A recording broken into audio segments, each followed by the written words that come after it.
Hi hello ಎಲ್ಲರಿಗೂ price lord. ಮತ್ತೊಂದು ಹೊಸ ವಿಡಿಯೋಗೆ ಸ್ವಾಗತ. ಇವತ್ತು ಯೇಸು ಸ್ವಾಮಿಯ ಕೊನೆ ಭೋಜನ ಮತ್ತು ಹೊಸ ಒಡಂಬಡಿಕೆ ಬಗ್ಗೆ ತಿಳ್ಕೊಳ್ಳೋಣ.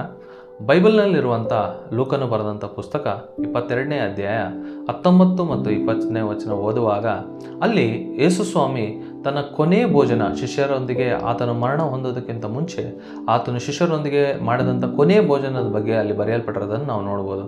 ಅಲ್ಲಿ 2 ಅಂಶಗಳನ್ನು ನಾವು ಗಮನಿಸ್ಬೋದು. ಏನಂತಂದರೆ, ಮೊದಲು ಯೇಸು ಸ್ವಾಮಿ ರೊಟ್ಟಿಯನ್ನು ತೆಗೆದುಕೊಂಡು ಅದನ್ನು ಸ್ತೋತ್ರ ಮಾಡಿ ಅದನ್ನು ಭಾಗ ಮಾಡಿ ಎಲ್ಲ ಶಿಷ್ಯರಿಗೆ ಕೊಟ್ಟು, ಇದು ನನ್ನ ದೇಹ, ಇದನ್ನು ತಿನ್ನುವಾಗೆಲ್ಲ ನೀವು ಇದನ್ನು ನೆನೆಸಿರಿ ಅಂತ ಹೇಳ್ತಾನೆ.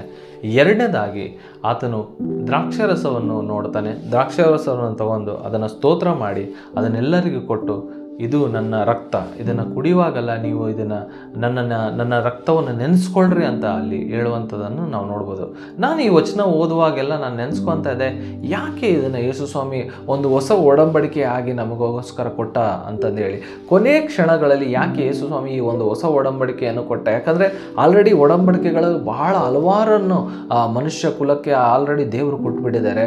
ಮತ್ತು ಯೇಸು ಸ್ವಾಮಿ ಕೂಡ ಹಲವಾರು ಒಂದು ಒಡಂಬಡಿಕೆಗಳನ್ನು ಕೂಡ ಕೊಟ್ಟಿದ್ದಾರೆ. ಬಟ್ ಆದರೆ ಕೊನೆ ಕ್ಷಣಗಳಲ್ಲಿ ಈ ಒಂದು ಒಡಂಬಡಿಕೆ ಯಾಕೆ ಕೊಟ್ಟಿದ್ದಾರೆ ಅಂತ ನಾನು ಯೋಚನೆ ಮಾಡುವಾಗ, ಯಾಕೆ ಈ ಒಂದು ದೇಹ, ಯಾಕೆ ಈ ಒಂದು ರಕ್ತದ ಬಗ್ಗೆ ಒಂದು ಇಂಪಾರ್ಟೆನ್ಸ್, ಯಾಕೆ ಪ್ರತಿ ಸಾರಿ ತಿನ್ನುವಾಗ ಕುಡಿಯುವಾಗ ನಾವು ಯಾಕೆ ಇದನ್ನು ನೆನೆಸ್ಕೊಳ್ಬೇಕು ಅಂತ ನಾನು ಯೋಚನೆ ಮಾಡುವಾಗ ನನಗೆ ಅರ್ಥ ಆಗಿದ್ದು ಏನಂತಂದರೆ, ನಾವು ಒಂದು ವೇಳೆ ಯೇಸು ಸ್ವಾಮಿ ಅದು ಆ ಒಂದು ಒಡಂಬಡಿಕೆ ಕೊಡಲಿಲ್ಲ ಅಂದಿದ್ರೆ ನಾವೆಲ್ಲ ಮನುಷ್ಯರು ಪ್ರತಿ ವಾರ ಅಥವಾ ಪ್ರತಿ ತಿಂಗಳು ಇದೇ ರೀತಿಯಲ್ಲಿ ಯೇಸು ಸ್ವಾಮಿ ರಕ್ತದ ಬಗ್ಗೆ, ಯೇಸು ಸ್ವಾಮಿ ದೇಹದ ಬಗ್ಗೆ ನಾವು ನೆನೆಸ್ಕೊಳ್ತಾ ಇದ್ದೀವ ಅಂತ ಯೋಚನೆ ಮಾಡಿದ್ರೆ ಅದು ಭಾಳ ಕಷ್ಟ ಸಾಧ್ಯ ಅಂತ ನನಗೆ ಅನ್ನಿಸ್ತಾ ಇದೆ. ಯಾಕಂದರೆ ಅದನ್ನು ಭಾಳ ಟೈಮಲ್ಲಿ ಏನಾಗುತ್ತೆ ಅಂದರೆ, ನಾವು ಮನುಷ್ಯರು ಭಾಳ ಬೇಗ ಮರ್ತೋಗ್ಬಿಡ್ತೀವಿ. ಯೇಸು ಸ್ವಾಮಿ ಏನು ಮಾಡಿದ್ದಾನೆ, ಯೇಸು ಸ್ವಾಮಿಯ ತ್ಯಾಗ ಏನದನ್ನು ಮರ್ತೋಗ್ಬಿಡ್ತೀವಿ. ಹಾಗಾಗಿ ಯೇಸು ಸ್ವಾಮಿ ಈ ಒಂದು ಹೊಸ ಒಡಂಬಡಿಕೆ ಯಾಕೆ ಕೊಟ್ಟ ಅಂದರೆ, ಪ್ರತಿ ಸಾರಿ ನಾವು ತಿನ್ನುವಾಗಲೂ, ಪ್ರತಿ ಸಾರಿ ನಾವು ಕುಡಿಯುವಾಗಲೂ, ಬರೀ ರೊಟ್ಟಿ ದ್ರಾಕ್ಷಾರಸ ಅಂತಲ್ಲ, ನಾವು ಏನೇ ತಿಂದರೂ ಏನೇ ಕುಡಿದ್ರು ಯೇಸು ಸ್ವಾಮಿ ನಮಗೋಸ್ಕರ ತ್ಯಾಗ ಮಾಡಿದ್ದಾನೆ,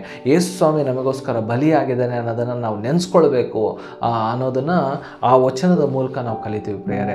ಯಾಕಂದರೆ ಒಂದು ವೇಳೆ ಯೇಸು ಸ್ವಾಮಿ ಆ ಒಂದು ಹೊಸ ಒಡಂಬಡಿಕೆ ಅಥವಾ ಈ ಒಂದು ಒಡಂಬಡಿಕೆ ಕೊಡಲಿಲ್ಲ ಅಂತಂದಿದ್ರೆ ಖಂಡಿತವಾಗ್ಲೂ ಆತನ ಮಾಡಿದಂಥ ಒಂದು ತ್ಯಾಗ ಬಲಿದಾನವನ್ನು ನಾವು ಮನುಷ್ಯ ಕುಲದವರು ನಾವು ನೆನೆಸ್ಕೊತಿದ್ದೀವಿ ಅಂತ ನಾನು ನೆನೆಸ್ತೇನೆ. ಹಾಗಾಗಿ ಇದನ್ನು ಪ್ರತಿ ಸಾರಿ ನಾವು ತಿನ್ನುವಾಗಲೂ, ಪ್ರತಿ ಸಾರಿ ಕುಡಿಯುವಾಗಲೂ ಯೇಸು ಸ್ವಾಮಿ ನಮಗೋಸ್ಕರ ಮಾಡಿದಂಥ ತ್ಯಾಗ, ಯೇಸು ಸ್ವಾಮಿ ನಮಗೋಸ್ಕರ ಮಾಡಿದಂಥ ಬಲಿದಾನದ ಬಗ್ಗೆ ನಾವು ನೆನೆಸ್ಕೊಳ್ಳೋಣ ಪ್ರಿಯರೇ. ಈಗ ಶುಕ್ರವಾರದ ಕಾಲಾವಧಿಯಲ್ಲಿದ್ದೀವಿ. ಯೇಸು ಸ್ವಾಮಿ ನಮಗೋಸ್ಕರ ಮಾಡಿದಂಥ ತ್ಯಾಗ ಬಲಿದಾನ ಎಷ್ಟು ದೊಡ್ಡದಂತ ನಿಮಗೆ ಗೊತ್ತಿದೆ. ಹಾಗಾಗಿ ಅದನ್ನು ನೆನೆಸ್ಕೊಳ್ಳೋಣ ಪ್ರಿಯರೇ.